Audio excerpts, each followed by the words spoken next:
Welcome to the Reality Revolution. I'm your host, Brian Scott. So delighted to return to Orison Swett Marden and the book, How to Get What You Want. We're going to read from the first chapter, which we haven't done yet. And the reason this chapter is so powerful is it captures what I tried to portray in my book, The Reality Revolution. It reminds me of my conversation with Anita Moorjani, where she had her near-death experience. And in this moment, you have these moments that are so special where everything changes for you. It can be an emergency, an accident, something happens, and he says something touched him. And I want this episode to be that for you. I want you to listen to these words and know that you don't need to have a near-death experience or a catastrophe or something terrible happen to awaken your inner spirit. That you can do it now in this moment. Anita Moorjani mentioned that she would love to just put it in a pill. And that's my thinking. When you have an experience that's so powerful and you can see the divinity of the universe and the power behind it, everything changes. And I want this episode to be that for you. Something Touched Him by Orison Swett Marden. The most valuable thing, whichever comes into a life, is that experience, that book, that sermon, that person, that incident, that emergency, that accident, that catastrophe, that's something which touches the springs of a man's inner nature and flings open the doors of his great within, revealing its hidden resources. A cub lion, as the fable runs, was one day playing alone in the forest while his mother slept. As the different objects attracted his attention, the cub thought he would explore a bit and see what the great world beyond his home was like. Before he realized it, he had wandered so far that he could not find his way back. He was lost. Very much frightened, the cub ran frantically in every direction, calling piteously for his mother, but no mother responded.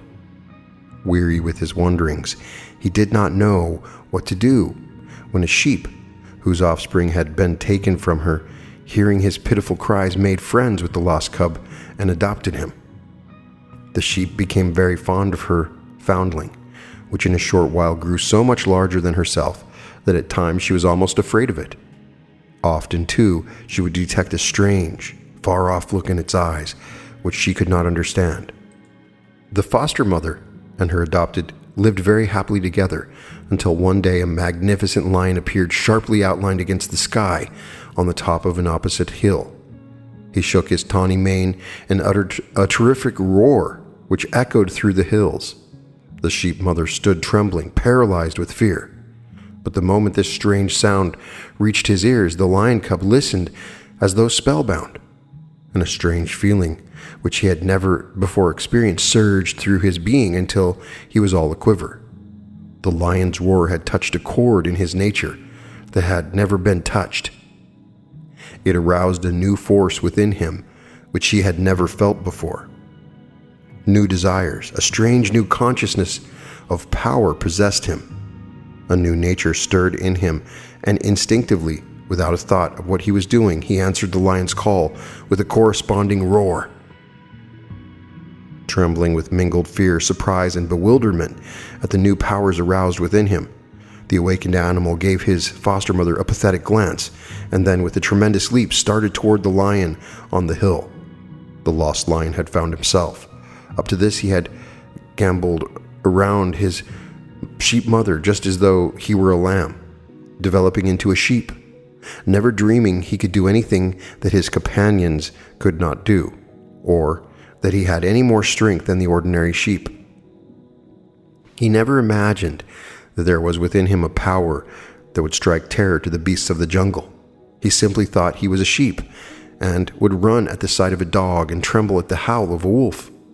Now he was amazed to see the dogs, the wolves, and other animals which formerly had so terrified him flee from him. As long as this lion thought he was a sheep, he was as timid and retiring as a sheep. He had only a sheep's strength and a sheep's courage, and by no possibility could he have exerted the strength of a lion. If such a thing had been suggested to him, he would have said, "How could I exert the strength of a lion? I'm only a sheep. And just like other sheep, I cannot do what they cannot do." But when the lion was aroused in him, instantly he became a new creature, king of the forest, with no rivals save the tiger and the panther. This discovery doubled, trebled, and quadrupled his conscious power, a power which it would not have been possible for him to exert a minute before he had heard the lion's roar.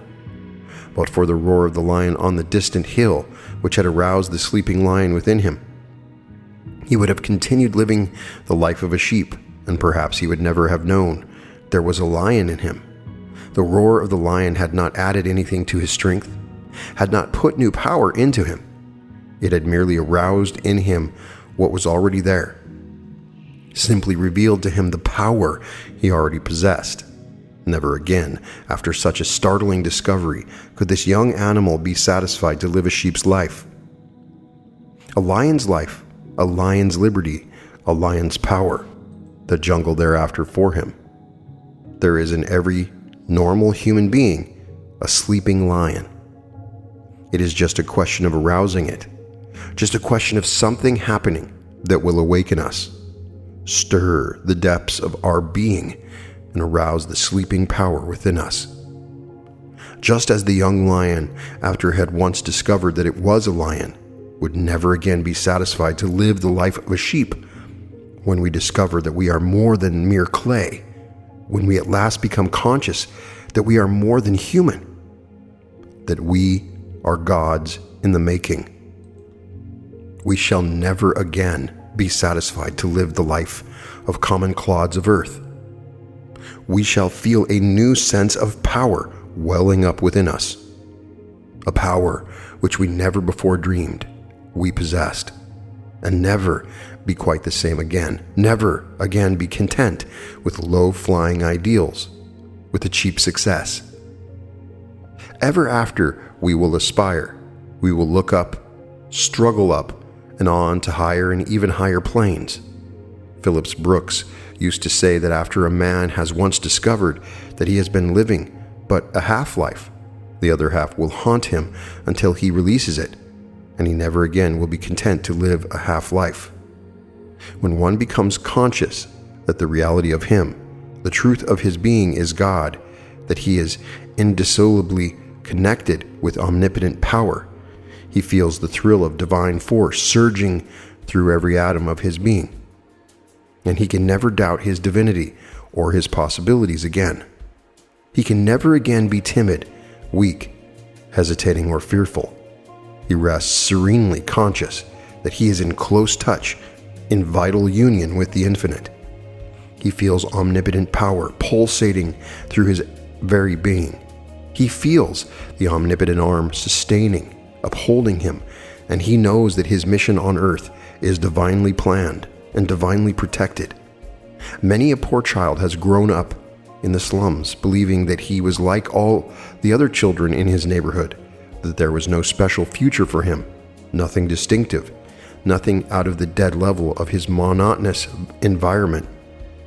But something unexpected happens, some emergency, some catastrophe, something which makes a tremendous change upon the great within of himself, and he is suddenly surprised to discover that he is different altogether from those about him. Something has touched him. Something in him has been aroused, something which shows him that he has a tremendous latent power which he did not before know he possessed.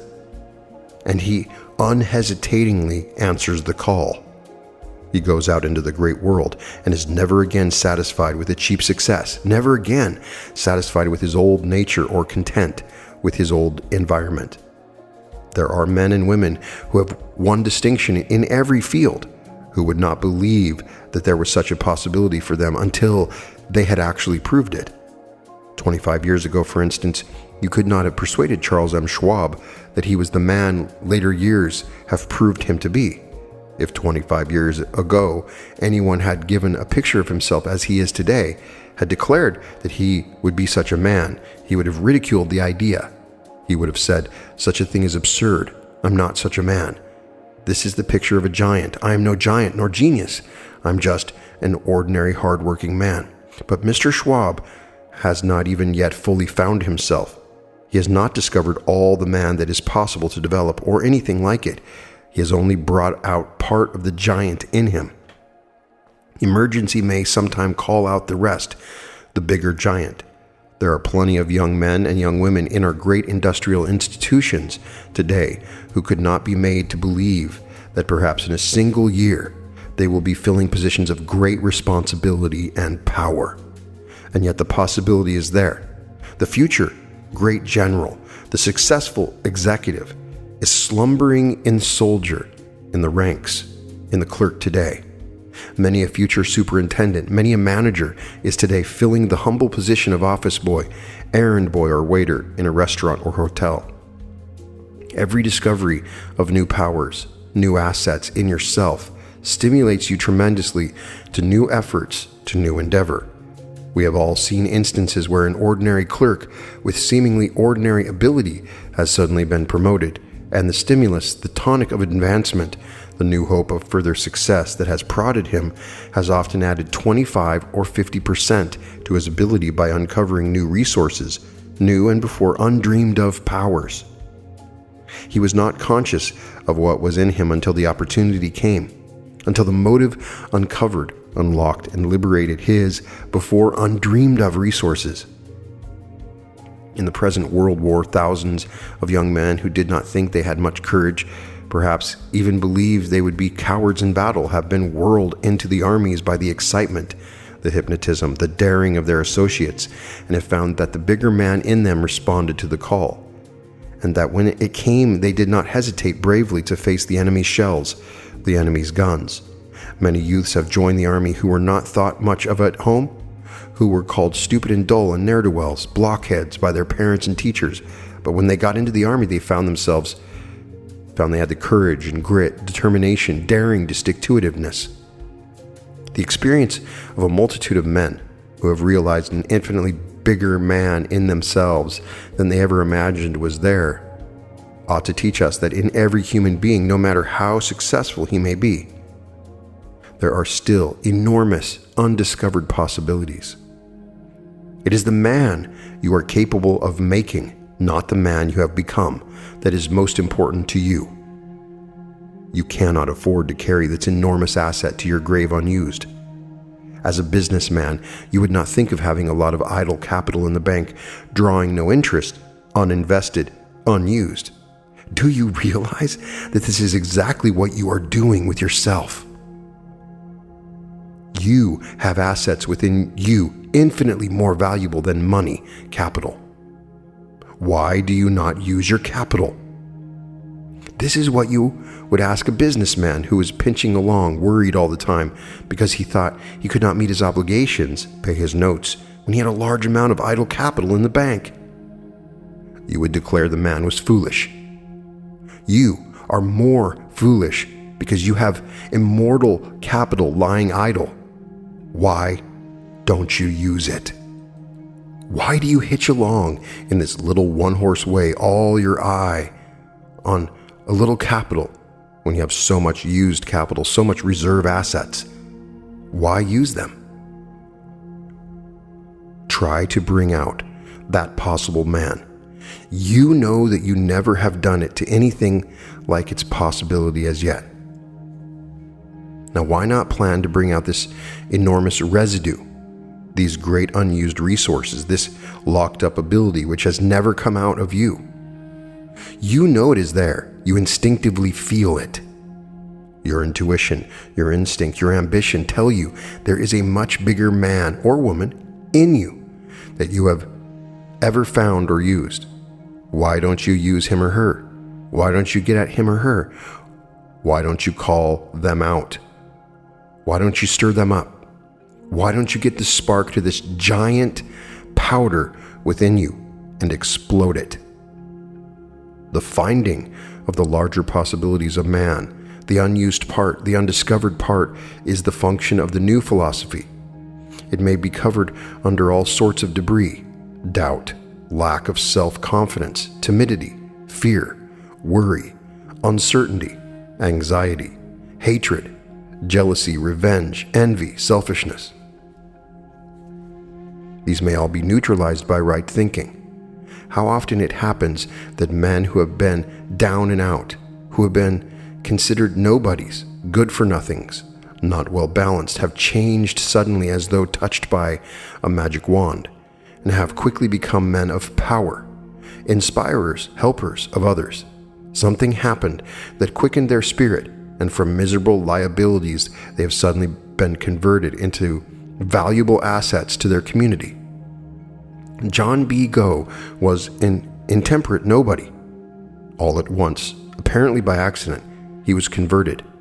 Something touched Goh, and from being a slave of the bottle, he became its master. From a miserable example, he was transformed into a tremendous, uplifting, and inspiring force in the community. Before he came to himself, he was dragging men down. Before he responded to the call of the divinity within, he was leading hundreds and thousands of men to take the pledge to lead cleaner and nobler lives. When a poor youth working as scullion in a kitchen in Italy first got a glimpse of a great painting, the sight aroused something within him which he had never before felt. It revealed a new artistic impulse, and he exclaimed, "I too am a painter." Following this inward call, he got a chance to work in the studio of a famous artist, and finally became a greater artist than the painter of the picture which had inspired him. How many men had been a positive menace to society, all at once have turned about and become inspired leaders? Something touched them, awakened the God within, and they turned their faces from darkness to light, from the lower to the higher, and accomplished grand things. It may have been an inspiring book, a lecture, a podcast, or a flash of divine illumination that gave them a glimpse of themselves. But whatever it was, it started them on the right road, turned them from ugliness to beauty, from wrong to right, from enemies of society to great benefactors. The transformation of Saul, the persecutor, into Paul, the great apostle of the Gentiles, is one of the grandest instances of self-revelation through a flash of divine illumination. What a revolution would be effected in the whole race if this something which touched Saul on his way to Damascus, when suddenly there shined round about him a light from heaven, could touch all the human beings who are going wrong, the nobodies, the down and outs, the discouraged, the despondent, those who have fallen by the wayside. What a leap toward the millennium the race would take if all these dead souls could be awakened and made anew by this mysterious something which made the vengeful persecutor of Christians the greatest of the teachers of Christianity. If this divine spark which enkindles a new fire in human hearts makes men out of beasts and good citizens out of hobos, drunkards, and criminals could be united in the breasts of all, despair and misery would vanish from the earth. When one has once discovered or uncovered a bit of his divine pattern, when enough light is thrown upon it to enable him to see the divine, immortal plan foreshadowed in his nature, he will never be content until he uncovers the rest of the pattern, and no one can do this by living a coarse, low, sensual life. Such a life puts a film on the ideals and dims the spiritual vision. The world has a right to expect those who have even partly discovered themselves, who have become conscious of their divine origin, to hold up their heads, to do their work a little better, to be a little more dead in earnest, to live on a higher plane, to set a little better example in general than those who have not yet tasted of their hidden power. The world needs great inspirers more than it needs great lawyers, physicians, clergymen, or statesmen. It needs the Lincolns more than it needs railroad magnates, steel magnates, great financiers, or great merchants. When the consciousness of his heredity touched the lion cub, when his inheritance of strength, of terrific power, was revealed to him, he turned his back forever on the old life. Never again could he return to the sheepfold. Never again could he be satisfied with his sheep nature, with the half-life he had been living. From the moment he realized he was a lion, there was no more sheepfold for him. Freedom, the great open world, the jungle, the forest for him, for he felt his kingship, his power over all the things that had so terrified him in the past. When a man has once proven beyond question that he has great latent power, vast possibilities which had never been before called out, it would be impossible that he should ever again be satisfied with the half-life he had been living. His or her whole newly discovered nature would revolt against a return to the lower plane which their weaker, lesser self had lived. You perhaps were reared under conditions which have kept you ignorant of your own possibilities until something has happened to throw a new light upon your real nature. Then you discovered that you were not the same tame, timid sheep that you had always thought you were, until that something happened which has revealed the lion in you. Perhaps you have been wandering all your past life, living in the shepherd's fold in the churches, perhaps never dreaming that you were not a sheep, that you did not belong to that particular shepherd's fold. Yet you may have had an instinctive feeling that there was something in you which did not respond to the sheep call, that there was something within you which did not fit your environment, which did not belong to the conditions in which you found yourself. You may have been conscious there was something in you which never responded to the call which appealed to those about you. You may have been reared in the old thought, in the orthodox faith of your ancestors, and yet have felt all the time you did not belong there. But you remained in that faith simply because nothing else would seem better to answer your call presented itself, when perhaps by accident or out of curiosity you may have wandered into a Christian Science or a New Thought meeting, and there for the first time have heard the voice which answered to the call, the hungry yearning in your own nature. Then and there you may have tasted another power, something which answered a higher call in your nature. And when you heard this answering voice, you knew that you were no longer a sheep, but a lion with a lion's strength. You did not realize this during all the years you were in the church sheepfold. This inner power was not revealed because there were only sheep in your environment. You may have heard the voice that answered your yearning while reading an inspiring book, or while listening to a new philosophy conversation which seemed to open up a new compartment in your nature. No matter where you hear this call, whether at a New Thought or Christian Science meeting, during a new philosophy conversation, or while reading an inspiring book, or in some other place or manner wholly removed from these, when you do hear it, something within you will answer the call, and you will know that you have been touched to a higher, finer purpose. The new philosophy, however, especially appeals to the undiscovered part of us, those hidden, latent forces within us, which we have not hitherto been able to get a hold of.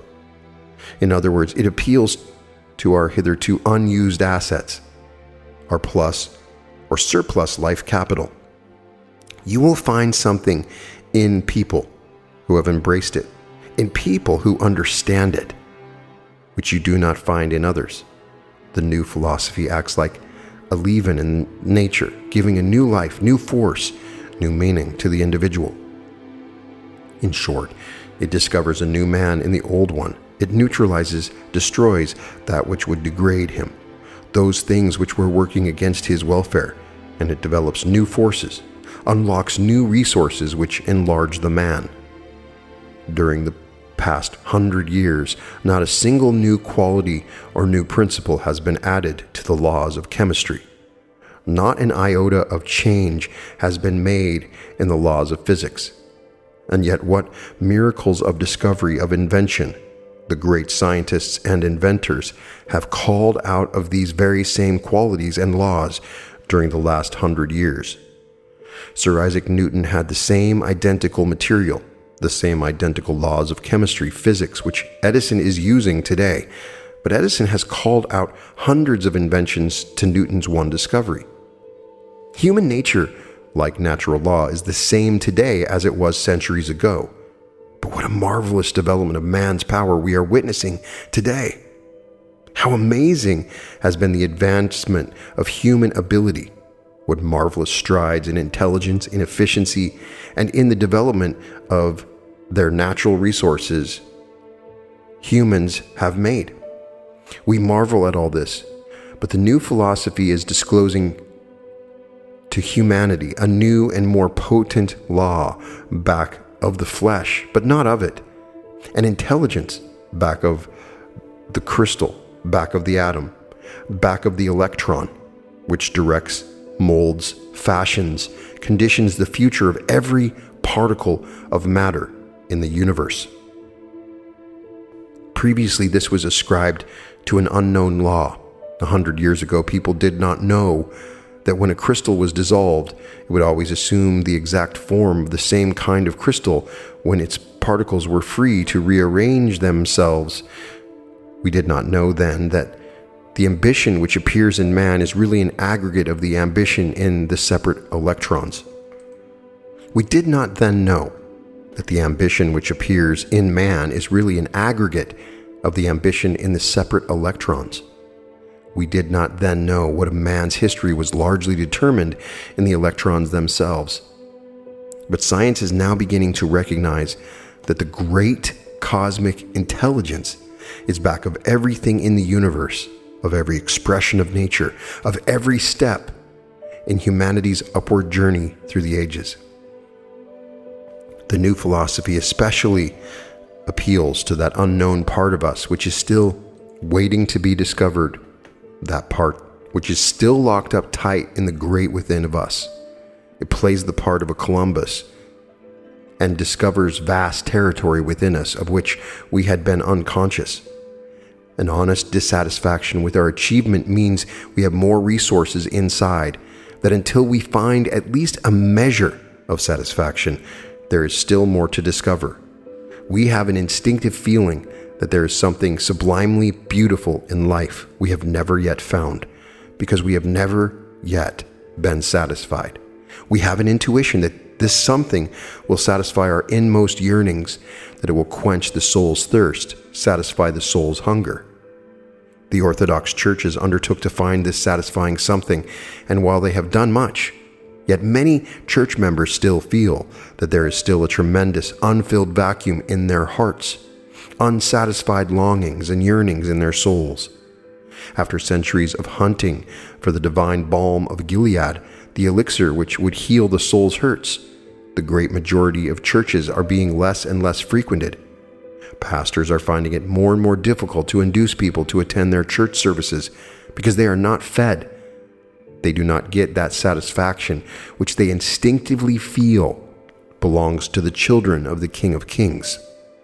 On every hand, we find people who have been groping all their lives in vain, trying to find something which would answer the inner call for a larger life, something which would satisfy their longings, feed their soul hunger, and help them to find fulfillment of their life dreams. If you are groping to find that something which will give enduring satisfaction, which will satisfy your soul, if you have not yet found that something which answers the persistent inward call of your being, if you have not yet found that living water which quenches the soul's thirst, come and drink at the fountain of the new philosophy. Man has glimpsed only a little bit of the divine plan, but this glimpse promises so much that he feels he must see the whole. The part of ourselves we have discovered reveals only a part of the divine pattern, and we shall never rest until we trace the whole, the larger, grander, superber thing we know and instinctively feel we ought to be beats so mightily, so persistently beneath the little dwarfed thing we are, that we must uncover it. We must develop it. We must use it. No human being can be satisfied while he is haunted by that other part of the divine pattern, the part which has shown to him in the mount of his highest moment. The part of ourselves we have discovered is a prophecy of an infinitely larger and more magnificent whole, and we must find it. This is the great object of our existence. We are here to find the rest of the pattern of the divine man. Individually, we have gotten a glimpse of the larger possible man, and we must bring him out. We have been shown a part which prophesies the possible whole, and every now and then, lest we become discouraged and give up the pursuit, nature gives us a Lincoln, a Gladstone, a Phillips Brooks, in order apparently to show us the possibilities of man and to stimulate us in our efforts to evolve the God-man. The New Life philosophy is the Christ motive which has been working in man all up through the ages in its efforts to produce the master man. Not the selfish, grasping, greedy man, but the masterful, selfless, impersonal man, the Christ-like man with the God consciousness, the man who realizes that he is part of all mankind, that he has come out from God and that he is going back to God. And that is Something Touched Them by Orison Swett Marden. The reason this calls to me is that I have personally had this experience actually multiple times. And I've met many people that have had these amazing experiences. In almost every interview, everybody I interview has experienced something like this. They've been put into a situation, had something happen that made them aware of their divine power. They witnessed a miracle. They had an accident. They overcame something where they almost died, where they should have died. In my case, I was shot at and a bullet bounced off my back. It was an impossible thing. There's no way it could have happened, but it did. So bizarre that it happened. I should be dead. And every single day I wake up and breathe that first breath when I wake up in the morning, I am grateful to have one more day that I shouldn't have because I should be dead. And that gave me this understanding that something greater was happening within me. And then it continued until I had no choice but to share this with as many people as possible. And I want to share it with you, that inside of you is the lion, that is waiting to roar. And I want you to find that within you. So please let me know what you think about this particular chapter. It's very uplifting and powerful. Check out my other episodes by Orison Swett Marden. Put a comment in here on what your personal power or experience that you had. I'd love to hear about it. In any case, all episodes of The Reality Revolution can be found at therealityrevolution.com. And welcome to The Reality Revolution.